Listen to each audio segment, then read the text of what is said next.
at ang pagkakaisa ng Espiritu Santo naway sa inyong lahat. At sumayin. Mga kapatid, gawin namin ang biyaya, ang presensya, ng awa at pagmamahal ng Diyos sa bawat isa sa atin, kapag ating inaamin ating mga kahinaan at kasalanan.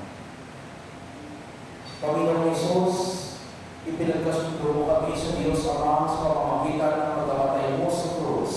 Panginoon, kaawaan mo kami. Panginoon, kaawaan mo. Panginoong Isus, ikaw ang mahabaging pastor na nag-aalagang mabuti sa iyong kawan. Kristo, kaawaan mo